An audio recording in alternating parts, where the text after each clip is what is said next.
La première tasse actu, c'est avec toi Fatou Kinedem. On commence avec l'agression contre la députée Amy Ndiaye Gniby hier à l'Assemblée nationale.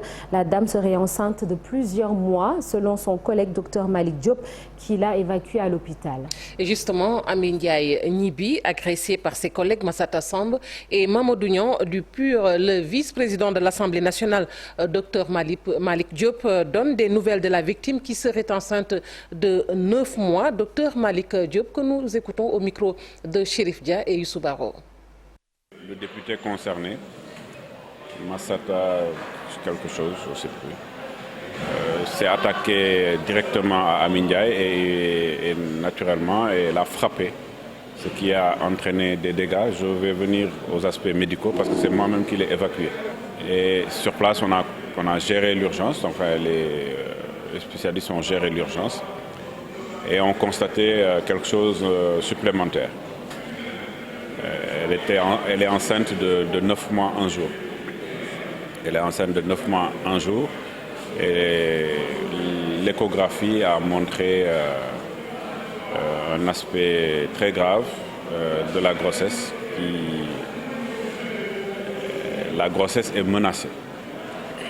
On l'a hospitalisée dans cet hôpital. Actuellement, elle est hospitalisée. Nous sommes dans un pays de droit. Mon avis aujourd'hui, c'est du flagrant délit. C'est du flagrant délit avec des conséquences médicales. Tous les aspects médico-légaux, naturellement, seront suivis. Nous sommes dans un pays de droit. Et voilà, les parlementaires qui s'expliquent justement, opposition et pouvoir se rejettent la balle. Pour certains députés membres de la coalition Yewwi Askan Wi, c'est la députée de Benno Bokk Yakaar, Amy Ndiaye Gniby, qui est à l'origine de la confrontation. Les femmes parlementaires du groupe Benno Bokk Yakaar parlent d'agression et exigent des excuses publiques. Elles n'excluent pas d'ester en justice, propos recueillis par Aminata Mbaré Sow. Les femmes parlementaires de la coalition Benno Bokk Yakaar condamnent fermement ces actes odieux d'une autre époque qui interviennent en pleine quinzaine de lutte contre les violences faites aux femmes, de surcroît dans l'enceinte de l'hémicycle de l'Assemblée nationale. Nous, femmes, députées du groupe Benno, nous réservons le droit d'ester en justice si nos collègues de l'opposition ne présentent pas des excuses publiques à notre honorable collègue et sœur Amy Ndiaye. Les députés Massata Samb et Mamadou Niang de Yewwi Askan Wi sont tenus responsables de tout ce qui arrivera à notre collègue Amy Ndiaye en état de grossesse. Nous avons tenu à interpeller le président par appel au règlement pour lui signifier qu'il y a une limite à tout. Il y a une limite à l'injure, il y a une limite à l'outrance, il y a une limite au manque de respect. Le président de la République a pris l'option, face à sa défaite évidente, d'humilier la 14e législature en s'organisant pour qu'il y ait ici des députés qui n'ont que l'injure à la bouche. Face à ces injures, nous avons interpellé le président qui a rétorqué encore une fois un énervement et un mépris total face à notre coalition. Et cette bonne dame s'est permis de dire qu'elle s'en foutait éperdument. Elle a dit, ce qu'elle a dit, elle l'assume et montaille. Matay nak matay mokay faj. Les femmes parlementaires de la coalition. Alors, Fatou Kiné, certains pensent que cet épisode devrait relancer le débat sur le profil des parlementaires. Une scène d'une rare violence au sein de l'hémicycle qui douche l'espoir d'une assemblée de rupture tant voulue par le peuple sénégalais. Il doit se contenter, hélas, d'une assemblée qui verse dans une assemblée donc qui ne verse pas dans la rupture comme le veut certains Sénégalais. Un cri de cœur signé Ibrahima Kane. La vidéo est devenue virale. Une scène loin d'honorer les promesses d'une assemblée de rupture tenue par les députés de cette 14e législature. En lieu et place de débats d'idées civilisés, instructifs et utiles au fonctionnement du Parlement, des querelles de bas étage, des invectives à tout va continuent de s'inviter à l'hémicycle. La faute à qui dans cet épisode sombre qui écorche davantage l'image de notre deuxième institution? La responsabilité est plus que partagée entre les deux protagonistes d'abord, ensuite entre l'opposition et la mouvance qui, disons le tout net, ont versé dans le je m'en foutisme institutionnel. Que dire maintenant au peuple sénégalais qui attendait tout de cette législature sauf une scène de cette rare violence et de surcroît entre un homme et une femme? L'étincelle qui a allumé la mèche dans cette affaire, les propos discourtois tenus par la députée Amy Ndiaye Gniby à l'encontre de Serigne Moustapha Sy du PUR, marabout de son bourreau, qui demande des excuses publiques, tout comme l'opposition. Un débat d'ailleurs qui ne devrait même pas se tenir dans cette représentation. Mais quand le parlementaire ignore le vrai sens de la mission pour laquelle il est investi, l'institution tombe malheureusement dans la désacralisation. Et Sornonata, un élève du collège commune 4 de l'inspection de l'éducation et de la formation de Kédougou, âgé de 15 ans, meurt noyé au fleuve Gambie à hauteur de Tunka au cours d'une excursion avec ses amis. 2 jours après sa disparition, il a été repêché par des Maliens, remis aux sapeurs-pompiers. Lieutenant Pape Biram Faye, que nous écoutons au micro d'Ibrahima Diabakhate. Les secours du GS6, la barre personnel GREP de la 102e compagnie ont été alertés le mardi 29 novembre 2022 à 13h29 pour un cas de noyade. Sur les lieux à 13h32, il s'agissait de noyés. Début opération 13h40. Après plusieurs recherches, le noyé reste introuvable. Néanmoins, les opérations de recherche se poursuivaient. 24 heures après, le noyé a été retrouvé flottant par des pêcheurs. Repêché par le personnel GREP, début opération 14h00, fin opération 14h16. Et nous parlons de la marche interdite par le préfet de Dakar. Il s'agit de la marche des taximans, du regroupement des taximans prévu ce matin. Cette marche devait avoir lieu ce vendredi 2 décembre. Donc, elle a été interdite par le préfet de Dakar. Et nous parlons des rapports des organes de contrôle qui ne sont pas accompagnés de suites rigoureuses entraînant l'affaiblissement de nos institutions, et puis cela peut aussi entraîner un manque de confiance des populations face aux gouvernants, selon Eliman Khan. Le directeur exécutif de l'ex-Africa précise aussi que c'est au président de la République et au procureur de prendre en charge ces questions et sanctionner les fautifs.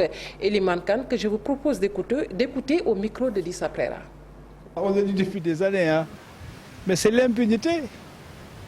Si des rapports comme les rapports de l'ARMP et d'autres qui sont produits par d'autres organisations de contrôle, que ce soit l'OFNAC, l'IGE, les inspections financières, etc., ne sont pas donc accompagnés de suites rigoureuses, alors cela ne fait que tout simplement encourager ces pratiques qui sont des pratiques fossoyeuses de deniers publics. Et l'impunité, c'est à 2 niveaux. On le rappelle tout simplement. Le premier niveau, c'est au niveau du président de la République. Parce que c'est à lui que ces rapports sont soumis pour la plupart. Malheureusement, le président lui-même nous a habitués à des sorties pour dire qu'il fait une gestion politique de ces rapports-là. L'autre niveau de responsabilité, aujourd'hui, il y a des cas qui sont très médiatisés, dont on revient tout le temps, que même l'opposition politique utilise, les organisations qui luttent contre la corruption, qui travaillent pour la promotion de la transparence, rappellent tout le temps, mais absolument rien ne se passe, parce que tout simplement, on couvre des partisans politiques, ou bien on couvre la famille, etc. Et ça, ce sont des actes qui contribuent à donc installer l'impunité. Et l'impunité, c'est assez grave parce que ça déconsolide nos institutions, mais également ça crée une rupture de confiance entre les autorités et les citoyens, et ça peut avoir des conséquences très graves. Voilà, Sornonata, c'est tout pour l'actualité nationale. Merci beaucoup Fatou Kinedem. À tout à l'heure pour la version Wolof de l'actualité internationale. Ce 2 décembre, nous allons parler de la première femme élue démocratiquement à la tête d'un pays musulman, le Pakistan. Benazir Bhutto, c'était en décembre 1988. Son engagement politique et sa fin tragique, on en parle dans la rubrique Un jour au Sénégal, un jour dans le monde. Et puis encore du football. Dans Un jour une actu, Marcel Farba Maroun fera le point sur la rencontre entre le Sénégal et l'Angleterre. Match prévu dimanche prochain. À suivre également avant 8h. Le Focus Culture avec Ibou Diouf. Il s'intéresse ce vendredi à la 3e édition du Carnaval de Dakar dédié à la culture Alpulaar cette année. Tout de suite, l'actualité hors du Sénégal.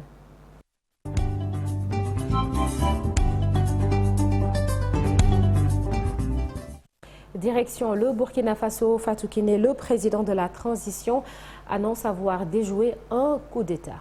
Voilà. Une tentative de coup d'État qui a visé son pouvoir la semaine dernière. Il a rencontré plusieurs organisations de la société civile hier à Ouagadougou pour faire le point sur les actions à venir dans le cadre de la lutte antiterroriste et solliciter leur soutien dans la veille citoyenne. Il voudrait ainsi mettre fin à toute tentative de déstabilisation de la transition. Son équipe et lui se disent être dans une dynamique d'apaisement et de cohésion sociale. Le capitaine Ibrahim Traoré a dès lors invité aux organisations de la société civile à constituer des comités de vigilance et de veille citoyenne dans les villes et campagnes.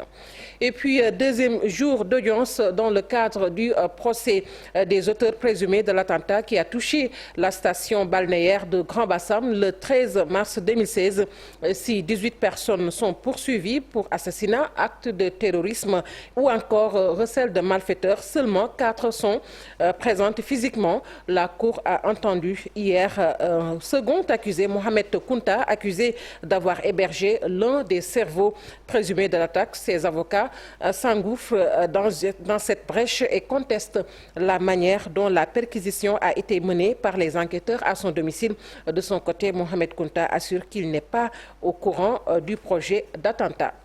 Alors que le président sud-africain Cyril Ramaphosa est sous pression pour une prise de parole imminente, les cadres de son parti Congrès national africain, ANC, ont convoqué une réunion d'urgence ce vendredi 2 décembre pour débattre du rapport soupçonnant le président de possibles violations et de fautes après la découverte d'importantes sommes d'argent chez lui.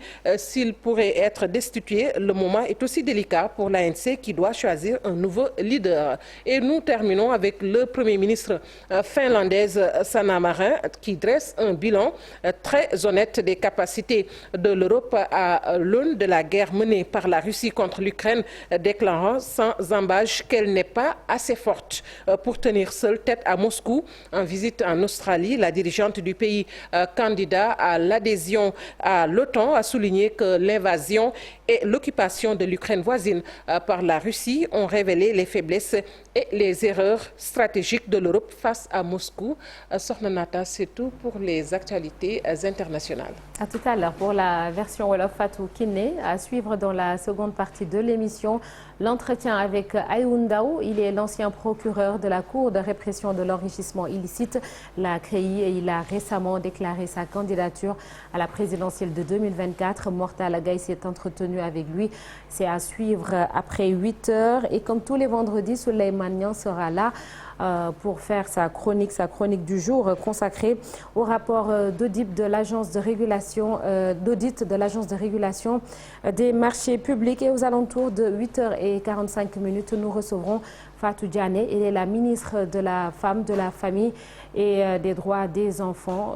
On célèbre en ce moment les 16 jours d'activisme, c'est-à-dire la semaine consacrée à la lutte contre les violences faites aux femmes. Ce sera tout à l'heure. Tout de suite, la revue des unes des journaux avec Chérif Dia.